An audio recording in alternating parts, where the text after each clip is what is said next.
663 নং দক্ষিণ মুরাওড়া এলপি স্কুলের শিক্ষামূলক ভ্রমণ সম্পূর্ণ হয়।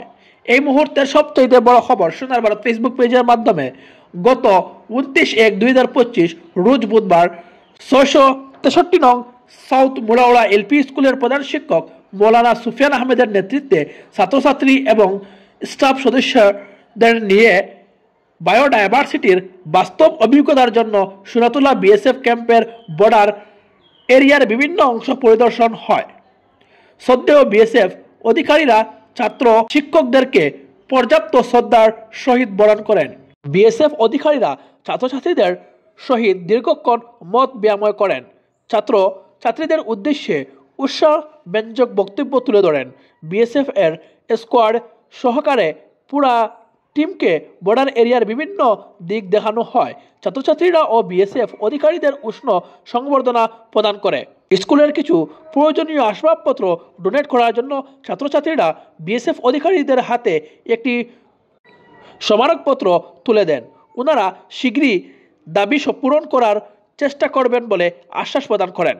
বিএসএফ অধিকারীদের আতিথেয়তা এবং আন্তরিকতা ছাত্র শিক্ষক সবাই সন্তোষ ব্যক্ত করেন। এই ভ্রমণে সহকারী শিক্ষকদের মধ্যে উপস্থিত ছিলেন মৌলানা জাকারিয়া, শিক্ষক তাহির আহমেদ প্রমুখ। প্রধান শিক্ষক মৌলানা সুফিয়ান আহমেদ ছাত্রছাত্রী এবং বিএসএফ অধিকারীদের উদ্দেশ্যে সংক্ষিপ্ত বক্তব্য তুলে ধরেন। সব মিলিয়ে স্কুলটির এই শিক্ষামূলক ভ্রমণ ছাত্র শিক্ষক সকলের কাছে খুবই আনন্দদায়ক, আকর্ষণীয় ও স্মরণীয় হয়ে ওঠে। আর এভাবে নতুন নতুন খবর দেখতে হলে সোনার ভারত ফেসবুক পেজটিকে ফলো করে পাশে থাকুন আর ভিডিওটিতে জনস্বার্থে শেয়ার করে সবাইকে দেখার সুযোগ করে দিন। गेम कौन खेलता है? गेम लड़का। फुटबॉल कौन खेलता है? फुटबॉल के खिलाफ हिंदी जानते हैं? क्रिकेट समझते हैं? क्रिकेट क्रिकेट के खिलाफ क्रिकेट। बॉक्सिंग बॉक्सिंग कौन करता है? नहीं खेलता हूँ। वॉलीबॉल, फुटबॉल और क्रिकेट तीन ही खेलते होंगे। हिंदी समझ लेते हैं लेकिन आप में से लड़कियां कौन खेलती है? आप गेम खेलते हैं? कैसे खिलाओ? खो खो खेलो? खो यहाँ चलता है, आसाम में नहीं चलता है, नहीं चलता ना। अच्छा, लड़कियों का गेम है ना वो खो खो, लड़की खेलती है। अभी खो खो गेम ओलंपिक्स में हाँ, बाकी वैसे আমরা 663 নম্বর সাউথ মুরাওড়া এলপি স্কুলের ছাত্রদেরকে নিয়ে আমরা বাস্তব জীবন রিয়েল লাইফ অবজারভেশনের জন্য আমরা বায়োডাইভার্সিটির এক অংশ হিসেবে আমরা সোনাতুলা বিএসএফ ক্যাম্পে এসেছি। আমরা আমাদের বিএসএফ ক্যাম্পের অধিকর্ষ যারা রয়েছেন, আমাদের সুনামধন্য বিএসএফ ভাইয়েরা যারা রয়েছেন, ওনারা আমাদেরকে অত্যাধিক স্নেহ, আমার ছাত্রছাত্রীদেরকে অত্যাধিক স্নেহ করেছেন এবং উৎসাহমূলক এনকারেজমেন্ট অনেক কিছু দিয়েছেন। আমরা অত্যন্ত খুশি, আনন্দিত এবং আপ্লুত।